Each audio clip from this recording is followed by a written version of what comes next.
Hey, my name is shawnshawn. I sell art on shawnshawn.co for 15 years. Today we're going to review Lois Davidson. So Lois Davidson, she's a watercolor channel. So she has a really nice watercolor as her foreground. For a YouTube channel, she has a shop on Etsy, Instagram, and a Patreon page, which she probably does more in-depth tutorials, I'm assuming, on Patreon, or at least maybe just a support page. That's very typical setup for an artist. She has a picture of herself. I think that's pretty clear. She has sunglasses on, so a little bit obscure, but maybe she wants to keep her identity obscure. I'm not sure. So her first playlist is uploads. I think that's a pretty solid version. She has popular uploads. I'd probably do that. I would switch those to popular upload on top because most viewers are going to be new viewers, like 90% or more. I haven't seen any YouTube channels where it's really not a lot of new subscribers, so you want that first. Then she has featured channels, so she has friends that she respects as her channels. She could probably add a lot more playlists as far as like seascape. She does flowers. I think she does how-to stuff. She could do 3 of those kind of listed out. Let's go to the first video. It's called How to Paint a Simple Watercolor Stormy Seascape Loose Hake Watercolor Painting Tutorial Demo. So a lot of keywords in there. I think that worked the old school style. I'm not sure if that's the best strategy nowadays, but let's play it and see what happens here. Welcome back. Today I'm going to be painting a stormy sky and sea. Okay, so for some reason this video is only 480p. A storm blowing in across the English Channel. I'm using Milford 140-pound paper. It's quarter imperial So she's going to do all the materials, skip ahead. area, but I'm still getting a little bit of moisture across the sea. Now this is yellow ochre. I'm bringing it quite strongly across the very wet page. Don't worry about how bright it looks because it should all sort of run down and diffuse into the other stronger colours that I'm about to put in. Putting some across the sea as well because I want. Let me skip ahead a little bit, guys. On the wet paper and lighten out. Colors are Just pretty give me a decent. little bit of tone across that side. I don't want it to be completely white paper. You can see because the board's at an angle, my sky wash is running at that sort of an angle. I guess that makes sense. I don't want those kind of zigzaggy, jagged shapes. So, I've missed a bit of filming out there. Sorry, I switched the camera off and forgot to switch it on. But I've just pulled the brush across. Let's skip ahead a little bit, guys. Wow, check out this cloud formation. Wow. Right corner. That's pretty impressive for watercolor. It's usually hard to get those Keep crisp looking at my painting and elements. looking to see how balanced it looks and trying to sort of rectify anything that I can see while it's wet, because you only get one chance to do this if you're painting a wet in wet sky. As soon as it's dry, with this kind of sky, you can't really go back in and do much more to it. Well, I don't like to anyway, because I feel that it can make it look overworked, and any alterations seem to sort of stand out like a sore thumb. Stupid ads. That's the only thing. If you add a lot of ads to your painting, it can really ruin it for the viewer. So now using the flat brush, I'm just going to go into the damp paint and sweep the brush tips from side to side, just adding very fine. I really like her voice. Is very calm and just soothing, so it's really good as an artist. Let's skip ahead a little bit more, guys. Quite a convincing a little bit too many ads. Storm blowing in across the sea. And I think you can see the wave crests that we've got across the base that look effective as well. I mean, if you wanted to, you could enhance them with some white gouache. Now, one thing I'm going to do is I've got this lovely area of unpainted white paint, but it's a little bit bright, so I'm just going to take some very weak indigo and just brush over it, just to tone it down a bit. I'd like to keep that light there because I think that looks like light from the storm clouds just hitting the ocean a mile or so out. But I want to soften it back a bit. Okay, let's skip ahead a little more, guys. Here, guys. Those shadows a little bit in places, just so they're not too harsh, so they've got some soft and hard edges themselves. Just helps to integrate them into the painting a bit better. The sky is just amazing in this. The sea isn't too impressive. Let's skip ahead a little bit more. Ooh, she added some birds in there. That's pretty slick. I think that's enough. I think that will do. Let's I like that bird accent. Really have a pulls look the at it a painting little together. bit closer, and you can see how the gulls, I made them slightly smaller the further back they are, so it looks like they're flying towards us. Alright, so I'm going to leave it there, guys. I don't know, the sea water doesn't really work for me. The sky is amazing, so I don't know what happened with the sky, the ocean. I mean, she probably likes it, but I'm not feeling it too much. This next one is called Sketchbook Tour 1, sharing a few of my recent watercolor landscape paintings. So she kicks it off with the finished product, which is a good way to hook people in. It'd be nice if she had kind of a introduction of herself as well. Like, I'm XYZ painter, I've been painting a while. I think it's a little more effective for an intro. So maybe these aren't going to be any painting tutorials, so that's maybe not good. That's very nice because she has just a couple sharp edges and some elements of the watercolor in there. It looks like the rocks she drew them in by pen maybe. I'm not sure if that's really watercolor 100%. Skip ahead a little more. Okay, I guess these are all going to be just kind of sketchbook view, but it's a really good way to market your art as long as you don't do it too often. But you can use this as kind of an advertising, I think, to your fan base on YouTube or maybe even Facebook.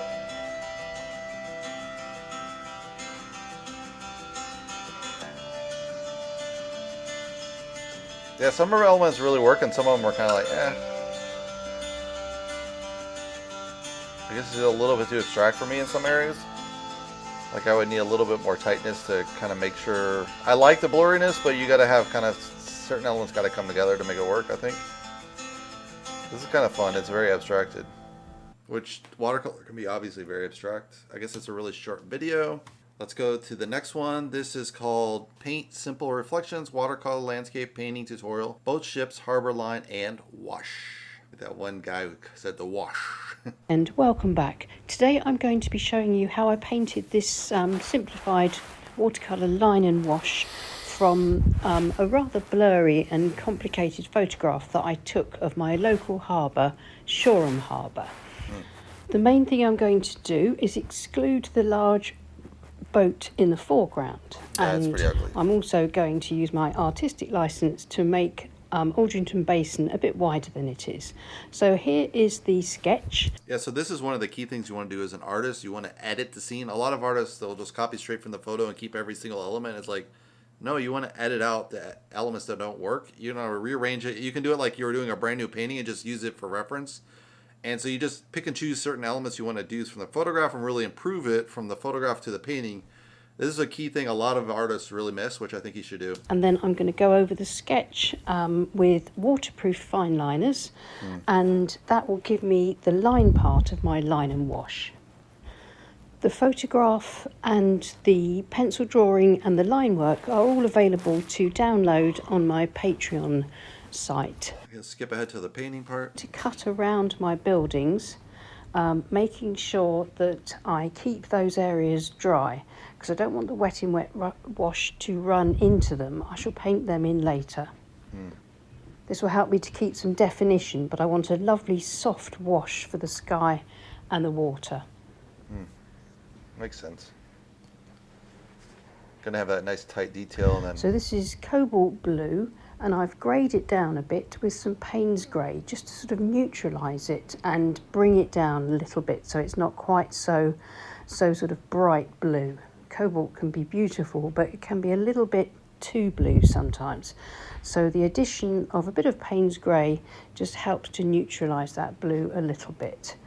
So I'm painting it wet in wet, again using horizontal brush strokes. You can see the paint's diffusing nicely, and I'm cutting around the buildings again and then bringing some of that same colour into the water, and that will give me a good base on which to put some reflections. Yeah, so a lot of cases, if you're doing any kind of water, acrylic, watercolor, whatever, it's going to be basically a reflection of the sky, but probably a little darker, so we'll see what she does, if she keeps that or not. And ripples a little bit later. And I'm going to add a bit more tone across the bottom left with a bit more Payne's grey into the mixture, so we've got a stronger, darker mix of the colour, and that will still diffuse gently and softly into the wash, but give me just a bit of extra tone at the bottom. And while it's still wet, using a flat brush and some of the cobalt blue, pulling it down from the ships and the cranes in a vertical motion, and that will blend gently into the water, but it'll give me the basis for my reflections. Makes sense. I'm surprised she didn't do the warehouses too, but they're pretty far back, so maybe you wouldn't see them in the water. That will all dry back a bit lighter. It will soften and diffuse, but it will give me a nice base, I'm hoping, for those reflections. And now that I've put these vertical shapes in for the reflections, I'm going to be using horizontal and shallow diagonal brush strokes. Skip ahead a little bit more, guys. Strengthened up that colour by adding a bit more paint to it, really keeping it a little bit richer. And I'm painting in some of the warehouses with this nice sludgy sort of greeny grey that's made from cobalt blue, raw sienna, a bit of Payne's grey and some burnt sienna. This is really cool when this you combine. This is my 3/4 inch flat. This is really cool when you combine the tight brush, where it's very dry and you get the water in there, but then you have very loose on top. It's very nice in watercolor. Brush, it's really useful for buildings. It sort of really works ever so well to keep some nice straight blocky lines and shapes, which can suggest buildings really easily.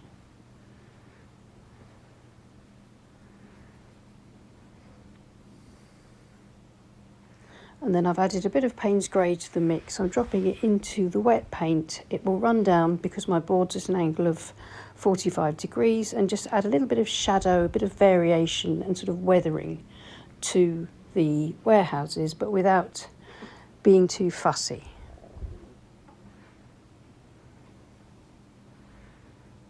There's the distant sort of structure. I think it's the tops of some silos in the distance. I'm gonna skip ahead a little more, guys, here. Here and there, just filling in a few more patches. That's really nice with some colour. And I just need now to leave all that to dry, and then I can come back and finish off the painting in a few minutes. That's interesting, she lets it dry. Let's skip ahead a little bit, guys.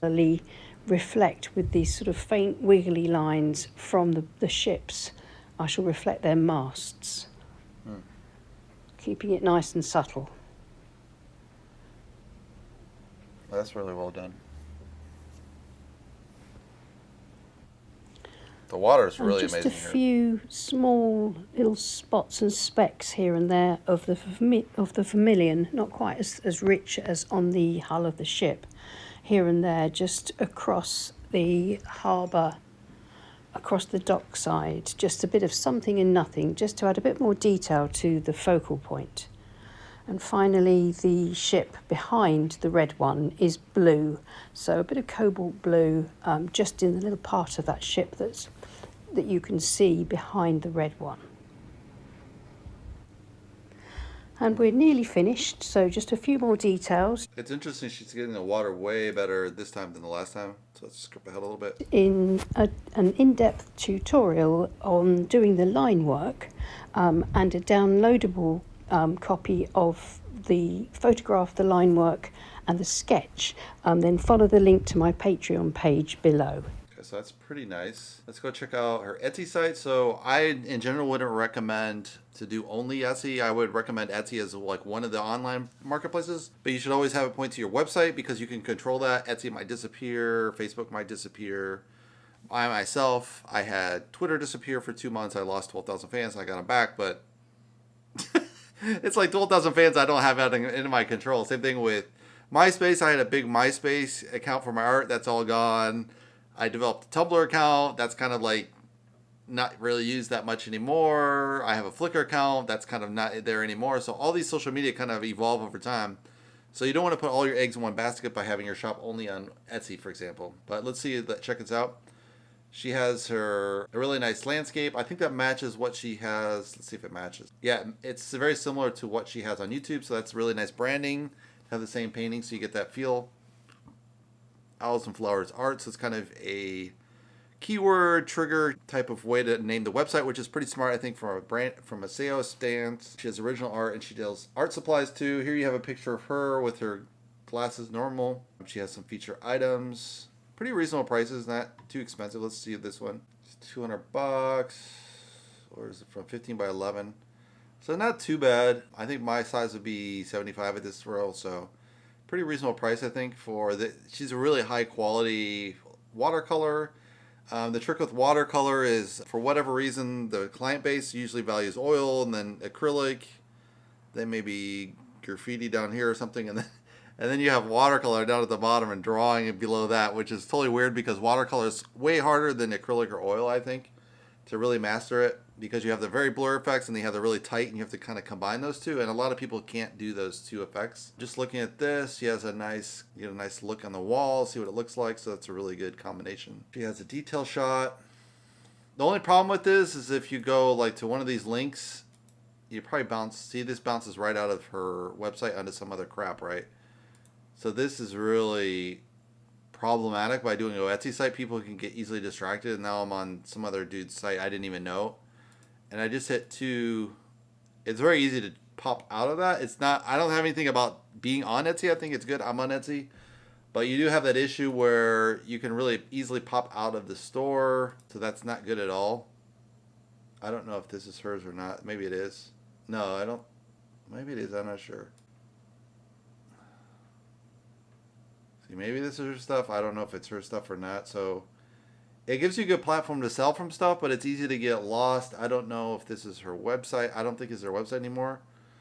So I think it's just, you can see how this is just popping all over the place, and that's really bad for, like, I'm for sure this isn't her stuff. So this isn't good to have it at all like this, because people just get lost, end up on other people's artist website, and you paid all the marketing to go to your website on Etsy, and then they just go all over the place to other websites. So you paid for some other artists buying the work later, you know? So just not too smart. But anyway, that's Lois Davidson. If you'd like, you can give me a thumbs up. If you'd like to subscribe, you can subscribe below. And I'll see you in the next Artist React video. Thanks for watching, guys.